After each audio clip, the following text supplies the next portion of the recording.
Hi hello welcome to our channel. నేను మీ సిరి. ఈరోజు మనం చెప్పుకోబోయే కథ ప్రియనేస్తం పార్ట్ 49. కథలకు వెళ్ళే ముందు లైక్ చేయడం మర్చిపోకండి ఫ్రెండ్స్. అర్జున్ అటు వాళ్ళ అమ్మా నాన్న ఫోటో వైపు వెళ్తుంటే తన వైపే వస్తున్నాడని గట్టిగా అరిచింది రాగిని. అర్జున్కి దొరికిపోయింది ఆమె అరవడంతో. అతను సీరియస్గా చూస్తుంటే మెల్లిగా లేచి నడుచుకుంటూ హాల్లోకి వచ్చింది. ఏయ్, నువ్వేంటిక్కడా అని గట్టిగా అరిచాడు అర్జున్. ఏం చెప్పాలో తెలియక దిక్కులు చూస్తోంది రాగిని. చెప్పు అని అతను చాలా గట్టిగా గర్జించాడు. అది అది హా, నా ఫ్రెండ్ వాళ్ళ ఇల్లు ఇటు వచ్చాను. తీరా లోపలికొచ్చాను. నా ఫ్రెండ్ కోసం వెతికితే కనబడలేదు. బయటికి వెళ్దామంటే డోర్స్ లాక్ చేసి ఉన్నాయి అని మెల్లిగా చెప్పింది రాగిని. అలాంటప్పుడు ఎందుకు దాక్కున్నావు? కొట్టేలా ఉన్నాయి అర్జున్ చూపులు. అది అది నాకు భయం వేసింది అని చెప్పింది రాగిని. అర్జున్కి నమ్మకం కలగలేదు ఆమె మాటలు. ఇంకోసారి నా కళ్ళకు కనిపించావనుకో అంటూ వేలు చూపించాడు అర్జున్ మరింత సీరియస్గా. ఏం చేస్తాడో అనుకుని అమ్మో, చంపేసినా చంపేస్తాడు అలాగే అన్నట్టు తల ఊపింది రాగిని. బయటికి పో అన్నాడతను కోపంగా. ఎవరో అమ్మాయి తన ఇంటికి రావడం అసలు ఇష్టం లేదు అర్జున్కి. అది తన తల్లిదండ్రులు ఉన్న ఇల్లు, అంతేకాక రక్ష తిరిగిన ఇల్లు. ముందుకి అడుగు వేసింది రాగిని. ఆమె హీల్స్ తడబడి అర్జున్ మీదకి వాలిపోయింది. సరిగ్గా అదే సమయంలో తలుపులు తెరుచుకున్నాయి. ఆమె భుజాన్ని పట్టుకుని దూరం నెట్టే ప్రయత్నం చేస్తున్నాడు అర్జున్. అప్పుడే మీడియా అంతా లోపలికి ప్రవేశించింది. వాళ్ళ ఫోటోలు క్లిక్మనిపించింది. అంతా అయోమయంగా ఉంది అర్జున్కి. భయంతో దూరం జరిగి వాళ్ళ వైపే పిచ్చిగా చూస్తోంది రాగిని. లోపలికి వచ్చిన వాళ్ళని చూస్తుంటే చాలా కోపంగా ఉంది అర్జున్కి. లోపలికి రావడానికి మీకు పర్మిషన్ ఎవరిచ్చారు అని గట్టిగా అరిచాడు అర్జున్. మీరు లోపల ఏం చేస్తున్నారు? వాళ్ళలో ఒకడు అడిగాడు. What you mean? అర్జున్ ముఖం ఎర్రగా మారిపోయింది కోపంతో. ఈ అమ్మాయితో మీరు లోపల ఏం చేస్తున్నారు అని ఇంకో అతను అడిగాడు.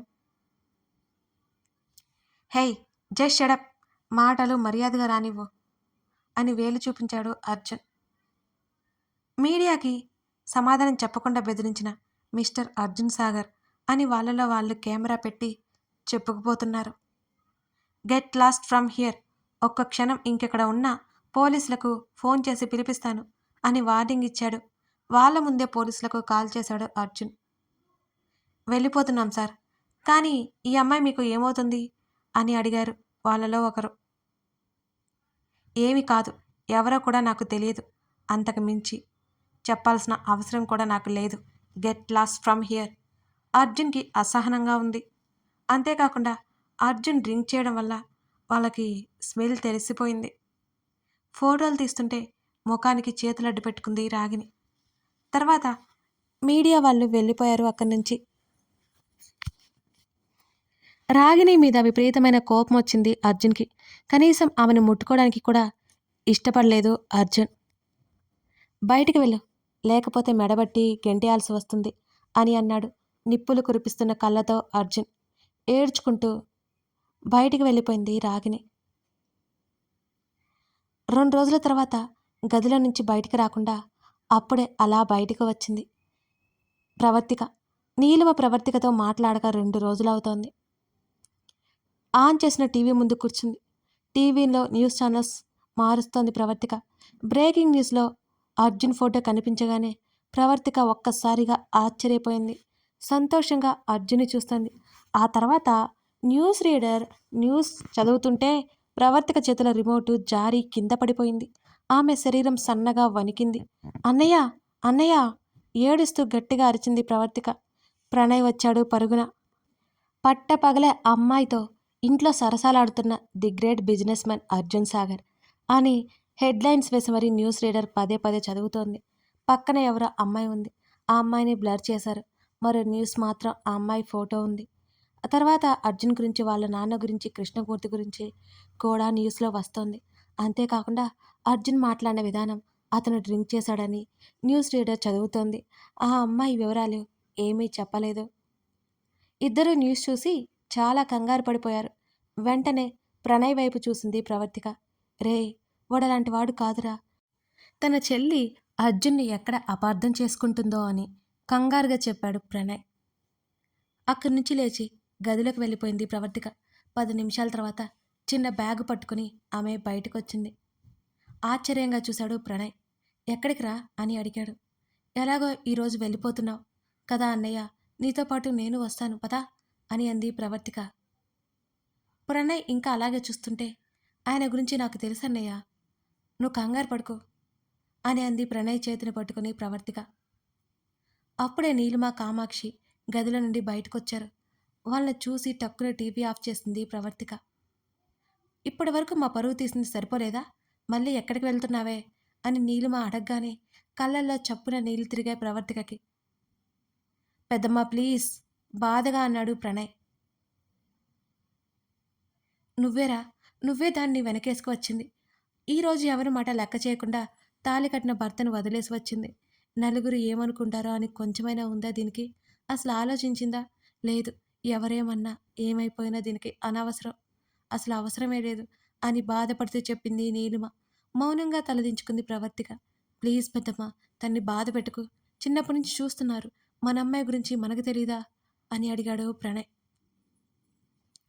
ఇంకా ఏం తెలుసుకోవాలి ప్రణయ్? చిన్నప్పటి నుంచి బంగారు బొమ్మలా పెంచుకున్నాను దాన్ని. తర్వాత చెప్ప పెట్టకుండా పెళ్లి చేసుకుని వెళ్ళిపోయింది. మళ్ళీ వచ్చింది. ఎంతైనా కూతురే కదా అని హక్కును చేర్చుకున్నాము. చివరికి భర్తతో తెగదెంపులు చేసుకుని మరీ వచ్చింది అంటున్న నీలిమ మాటలను మధ్యలోనే ఆపేస్తూ, పెద్దమ్మ, ఆ రోజు రోజు రోజుకు దాన్ని ఎందుకు బాధపడుతున్నావు? మీ కూతురు సంతోషమే కదా మీకు కావాల్సింది. తనకు అక్కడ సంతోషం లేదు, అందుకే వచ్చేసింది. మీకు ఎక్కువైతే నాకేం ఎక్కువ కాదు నా చెల్లి, నాకేం భారం కాదు అని గట్టిగా చెప్పాడు ప్రణయ్. ఇంకేం మాట్లాడలేదు నీలిమ. అక్కడి నుంచి ఆవిడ లోపలికి వెళ్ళిపోయింది. ప్రణయ్, అసలేం జరుగుతోందిరా అని అడిగింది కామాక్షి. తలదించుకున్న ప్రవర్తిక చేతిని పట్టుకుని, అమ్మా అమ్మా ప్రవర్తిక, అమ్మ మాటలు పట్టించుకోకు. నీ జీవితం ఏమైపోతుందో అని భయపడి నిన్నంటుందో తప్ప నిన్ను బాధ పెట్టాలని కాదు. నీ మీద ద్వేషం లేదు అని నచ్చజెప్పే ప్రయత్నం చేసింది కామాక్షి. పిన్ని అంటూ కామాక్షిని హత్తుకుని ఏడ్చేసింది ప్రవర్తిక. ప్రవి, నీతో మాట్లాడాలిరా అంటూ గదిలోకి తీసుకెళ్లాడు ప్రణయ్. ఏంటన్నయ్య అని అడిగింది ప్రవర్తిక. ఇప్పుడు నువ్వెందుకు వస్తున్నావు ప్రవి? హైదరాబాద్ అయోమయంగా చెల్లివైపు చూశాడు ప్రణయ్. అదేంటన్నయ్య అలా అంటావు? ఆయనకు బాధలో ఉన్నారు, నేను పక్కన లేకుండా ఎలా ఉండగలను? టీవీలో చూసావు కదా న్యూస్ ఎలా వస్తుందో, అదంతా నిజం కాదని నిరూపించాలి కదా అని అంటున్న చెల్లి వైపు ఆశ్చర్యంగా చూశాడు ప్రణయ్. రవి, నువ్వు అనుకున్నంత సాధారణ విషయం కాదది. ఈ పాటికి న్యూస్ డిలీట్ అయిపోయి కూడా ఉంటుంది. దానికి నువ్వు అక్కడికి వచ్చి అర్జున్తో మాటలు పడ్డం అనవసరం. నాకు ఇష్టం లేదు ప్రవి అని అన్నాడు ప్రణయ్. అన్నయ్య ప్లీజ్ అలా అనుకు, తీసుకుని వెళ్ళు ప్లీజ్. అసలు ఆ అమ్మాయి ఎవరు? ఆయన ఇలా ఎందుకు న్యూస్లో రావాలి? ముందు పద వెళ్ళి తెలుసుకుందాం అని అంది ప్రవర్తిక. రవి, అర్జున్ లేకుండా ఉండలేవా? కన్నీళ్లతో చెల్లి చెంప మీద చేయి వేసి అడిగాడు ప్రణయ్. కళ్ళలో నుంచి నీళ్లు బయటకు దూకాయి ఆమెకి. ఆమె గట్టిగా కళ్ళు మూసుకుంది. తెలీదన్నయ్య అని ప్రణయ్ చేతిని పట్టుకుంది ప్రవర్తిక. అర్జున్ నిన్ను కోపగించుకుంటే ఏం చేస్తావు అని అడిగాడు. ఆయన మీద నిందల్లో లేదని తెలిసిన వెంటనే నేను తిరిగి వచ్చేస్తానన్నయ్య అని అంది ప్రవర్తిక. రవి, అది కాదురా, బాగా రిచ్ పర్సన్ మీద ఇలాంటి న్యూస్ కామన్, అర్జున్ హ్యాండిల్ చేసుకుంటాడు అని సర్ది చెప్పే ప్రయత్నం చేయబోయాడు ప్రణయ్. ఎందుకంటే అర్జున్ ఎప్పటికీ ప్రవర్తికని ఇష్టపడ్డని అతని ప్రవర్తనలో ప్రణయ్కి అర్థమైంది. చెల్లి అక్కడికి వచ్చి బాధపడుతుందని వద్దు అని అంటున్నాడు ప్రణయ్. నా జీవితం ఎలాగో బాధగానే ఉంటుందన్నయ్య, వదిలేదని గురించి ఆయనతో మాట్లాడాలి అంటున్న ప్రవర్తికని ఆపాడు ప్రణయ్. నేను ఒప్పుకోను ప్రవి అని గట్టిగా చెప్పాడు. అన్నయ్య, నేను బాధపడ్ను, ప్రతిసారి నీ ఆత్మాభిమానం దెబ్బతింటోంది, ప్లీజ్ వద్దురా. బాధగా వచ్చాయి ప్రణయ్ మాటలు. నువ్వేం చెప్పొద్దు, నేను కూడా వస్తాను, మన ఇద్దరం వేరే దగ్గర ఉందాం అని అంది తన అన్నయ్య వైపు చూస్తూ ప్రవర్తిక. ఇప్పటికిప్పుడు ఉండాలంటే ఎలా ప్రవి? ఎక్కడ కుదురుతుంది? వెళ్ళి చూసుకోవాలి కదా అని అన్నాడు ప్రణయ్. ఒక 10 రోజుల కోసం చూడు అన్నయ్య, ఏదైనా హోటల్ ఉంటే ఉందాం అని అడిగింది. ఏం చేయాలో అర్థం కాలేదు ప్రణయ్కి. పదే పదే ప్రవర్తిక అడుగుతుంటే ఏం చేయలేని స్థితిలో ఉన్నాడు అతను కూడా. పద అన్నయ్య, ఏదో ఒక బస్సు ఎక్కి వెళ్ళిపోదాం అని అడిగింది ప్రవర్తిక. తప్పక చెల్లితో కలిసి హైదరాబాద్ బయలుదేరాడు ప్రణయ్.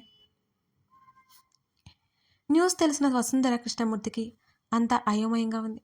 ఎవరో ఇదంతా కావాలనే చేశారు అని అనిపిస్తోంది. వాళ్ళతో ఫోన్లో మాట్లాడి సోఫాలో అలా వాలాడు అర్జున్. చాలా అంటే చాలా విసుగ్గా అనిపిస్తోంది అతనికి. ఏమీ లేదు. దానికి అతని గురించి పదే పదే న్యూస్ వస్తుంది. అతనికి కోపం పెరిగిపోతుంది. తన ఇన్‌ఫ్లూయెన్స్ ఉపయోగించి న్యూస్ ఆ క్షణంలోనే రిమూవ్ చేయగలడు. కానీ ఎలా నిరూపించుకోవాలో తెలియట్లేదు. ఆ అమ్మాయిని నిలదీస్తే తెలుస్తుంది కదా! కానీ ఆ అమ్మాయి మొహం కూడా చూడడం ఇష్టం లేదు అర్జున్‌కి. ఆర్‌జే హాస్పిటల్ చైర్మన్ జయేంద్ర ఇంట్లో అందరూ సీరియస్‌గా ఉన్నారు. రాగిని తలదించుకుని ఉంది. రాగిని వాళ్ళమ్మ రాగినిని కొట్టేలా చూస్తుంది. నన్ను ఎవరో తరిమినట్టే ఉంటే వెళ్ళాను. ఆ మీడియా ఎలా వచ్చిందో నాకు తెలీదు అని భయం భయంగా చెప్పింది రాగిని. భార్య ఏదో అనబోతుంటే ముందుగానే గ్రహించి, రాగిని అతనెవరో తెలుసా నీకు అని అడిగాడు జయేంద్ర. జస్ట్ తెలుసు డాడీ. ఈ మధ్య తెలుసు. అతనితో పరిచయం కూడా లేదు. నా ఫ్రెండ్ వాళ్ళ ఆఫీస్‌లోనే పనిచేస్తుంది. అలా చూశాను. అర్జున్‌ని ప్రేమించిన విషయం దాచింది రాగిని. వెంటనే పక్కనే ఉన్న పిఏ వైపు చూశాడు జయేంద్ర. అలర్ట్ అయ్యాడు ఆ పిఏ. అతని డీటెయిల్స్ ఏంటో మరో గంటలో నా ముందుండాలి అని చెప్పి గదిలోకి వెళ్ళిపోయాడు జయేంద్ర. కూతురు వైపు కోపంగా చూసి వెళ్ళిపోయింది రాగిని వాళ్ళమ్మ కరుణ. అర్జున్ ఏం చేస్తారో అన్న భయం పట్టుకుంది రాగినికి. వెంటనే గదిలోకి వెళ్ళి తలుపు వేసుకుంది. అర్జున్కి కాల్ చేసింది. అర్జున్ మొదట రెస్పాండ్ అయిపోయినా తర్వాత లిఫ్ట్ చేశాడు. ఎవరు అని విసుగ్గా అన్నాడు. నీ ప్రాణానికి ప్రమాదం ఉంది, జాగ్రత్తగా ఉండండి అని చెప్పేసి వెంటనే కాల్ కట్ చేసింది రాగిని. ఎప్పుడు కాల్ చేసే అమ్మాయి కాల్ చేస్తే అలా చెప్పడంతో ఆశ్చర్యంగా అనిపించింది అర్జున్కి. అదంతా ఫ్రాంక్ అనుకున్నాడు అతను. కృష్ణమూర్తి అయితే ముందు ఆ న్యూస్ క్లియర్ చేయించాడు. ఆ రోజు అలా గడిచిపోయింది. ప్రణయ్ ప్రవర్తిక హోటల్లో ఉన్నారు. సాయంత్రం అర్జున్ దగ్గరికి వెళ్ళాలి అనుకున్నారు. ఎందుకంటే అర్జున్ ఇంట్లో ఉండడని వాళ్ళకి తెలుసు. తర్వాత రోజు ఉదయం ఆఫీస్కి వెళ్ళాడు అర్జున్. స్టాఫ్ అంతా అతన్ని ఏదో తప్పు చేసినట్టు చూస్తుంటే నచ్చలేదు అతనికి. అందరి వైపు విసుగ్గా ఒకసారి చూసి అతని క్యాబిన్కి వెళ్ళిపోయాడు అర్జున్. వర్క్ బిజీలో పడిపోయాడు అతను. అతనికే భయాలు లేవు. అర్థం చేసుకునే మనుషులంటే అతనికి కోపం. రక్ష ఎప్పుడు దూరమైందో అప్పుడు మానవ సంబంధాలకు విలువ ఇవ్వడం మానేశాడు అర్జున్. కాదు కాదు, నిజానికి మర్చిపోయాడు. ఆ రోజు సాయంత్రం ఇంటికి వెళ్ళిపోయాడు అర్జున్. అర్జున్ జయేంద్ర కలవాలి అని అర్జున్కి ఫోన్ చేశాడు. అలాగే అని చెప్పాడు అర్జున్. అర్జున్ ఫ్లాట్కి వచ్చారు రాగిని, జయేంద్ర. జయేంద్రతో పాటు పిఏ. వచ్చిన రాగిని చూడగానే అర్జున్కి కోపం కట్టలు తెంచుకుని వచ్చింది. నువ్వెందుకు వచ్చావు అని విసుగ్గా అన్నాడు అర్జున్. అర్జున్, సరిగ్గా మాట్లాడు. తను నా కూతురు, కోట్ల ఆస్తికి వారసురాలు అని అన్నాడు జయేంద్ర. సో వాట్ అంటున్న అర్జున్ మాటలో నిర్లక్ష్యం వల్ల కోపం వస్తుంటే బలవంతంగా తమాయించుకున్నాడు జయేంద్ర. తన తండ్రి తనతో పాటు అర్జున్ దగ్గరికి ఎందుకు తీసుకొచ్చాడో అర్థం కావడం లేదు రాగినికి. భయపడుతూ తండ్రి పక్కన కూర్చుంది ఆమె. చూడు అర్జున్, జరిగింది ఏంటో నీకు తెలుసు. ఆ న్యూస్లో నీతో పాటు నా కూతురు కూడా వచ్చింది. కాబట్టి నేను ఒక డెసిషన్ తీసుకున్నాను అని అన్నాడు జయేంద్ర. బలవంతంగా కోపాన్ని తమాయించుకుని కూర్చున్నాడు అర్జున్. పెద్దాయనతో ఎక్కువ మాట్లాడడం ఇష్టం లేదని ఊరుకున్నాడు. ఏంటో చెప్పి త్వరగా వెళ్ళిపోండి అని మాత్రం అన్నాడు. అర్జున్ యాటిట్యూడ్కి షాక్ అయ్యారు అక్కడ వచ్చిన ముగ్గురు. ఒక్క క్షణం తన నిర్ణయం మంచిదా కాదా అని ఆలోచించాడు జయేంద్ర. డాడీకి అర్జున్ గురించి తెలియదు. నా వల్ల డాడీకి అవమానం జరగకుండా ఉంటే చాలు అని మనసులో అనుకుంది రాగిని. 2 క్షణాలు ఆలోచించి ఆ తర్వాత అతని పరువు, అంతేకాకుండా అర్జున్ లాంటి వ్యక్తి తన కూతురికి సరైన జోడి అని అనుకున్నాడు జయేంద్ర. ఆయన పెదవుల మీద ఒక నవ్వు వచ్చింది. ప్రణయ్, ప్రవర్తిక అర్జున్ ఫ్లాట్ దగ్గరికి వచ్చారు. అప్పటికే తలుపు తెరిచి ఉంది. లోపలికి చూసింది ప్రవర్తిక. రాగిని పక్కన ఉన్న జయేంద్రని అర్జున్ ఇంట్లో చూడగానే గడప దగ్గరే ప్రవర్తిక ఆగిపోయింది. ఆమె కళ్ళలో నీళ్లు నిండుకున్నాయి. ఆ న్యూస్లో వచ్చిన అమ్మాయి రాగిని అని గుర్తుపట్టింది ప్రవర్తిక. నువ్వు నా కూతుర్ని పెళ్లి చేసుకోవాలి. అప్పుడే మీ మీద వచ్చిన న్యూస్‌కి ఒక అర్థం ఉంటుంది. మన పరువు పోకుండా ఉంటుంది అర్జున్ అని అర్జున్ వైపు చూశాడు జయేంద్ర. రాగినికి షాక్ కొట్టినట్టుగా ఉంది. తర్వాత ఆమె మనసు సంతోషంతో నిండిపోయింది. ఒప్పుకుంటాడా లేదా అన్నట్టు అర్జున్ వైపు చూస్తోంది. అర్జున్ మనసులో ఆ ముఖంలో ఎటువంటి భావం లేదు. అతనేదో మాట్లాడాలని నోరు తెరిచాడు. ఆలోపే శబ్దం వచ్చింది. తను ఏం వింటుందో అర్థం కాక చేతిలో ఉన్న ఫోన్ నేలకు వదిలేసింది ప్రవర్తిక. ఏదో శబ్దం అవగానే అందరూ చూశారు. గడప దగ్గర ఉన్న ప్రవర్తికని చూడగానే సోఫాల నుండి పైకి లేచాడు అర్జున్. అర్జున్ చూసి గబగబా మెట్ల మీద నుంచి కిందకి పరిగెత్తింది ప్రవర్తిక. హైదరాబాద్ తన చెల్లికి ఏమాత్రం తెలియదు. ఇంకొక క్షణం ఆలస్యం చేయకుండా చెల్లికి వెళ్ళిన వైపుకి పరిగెత్తాడు ప్రణయ్ కూడా. ఎవరు వాళ్ళు? అతని పిఏ వైపు చూశాడు జయేంద్ర. తెలియదు సార్, చుట్టుపక్కల ఉన్న ఫ్లాట్ వాళ్ళు అయి ఉంటారు అని చెప్పాడు జయేంద్ర పిఏ. ఓకే అన్నట్టు తలాడించి అర్జున్ వైపు చూశాడు. నీ నిర్ణయం ఏంటి అన్నట్టుగా. రాగిని కూడా కంగారుగా అర్జున్ వైపు చూసింది. కథ కొనసాగుతోంది. మరిప్పుడు రాగిణిని అర్జున్ పెళ్లి చేసుకోవడానికి ఒప్పుకుంటాడా? ప్రవర్తిక అర్జున్ పూర్తిగా దూరం అవుతారా? తెలుసుకోవాలంటే ఈ కథని పూర్తిగా చూడాల్సిందే. కథ నచ్చితే లైక్ చేసి కామెంట్ చేయడం మర్చిపోకండి. అలాగే ఇప్పుడే మన ఛానల్ని చూస్తున్నట్లయితే సబ్స్క్రైబ్ బటన్ ఓసారి నొక్కండి.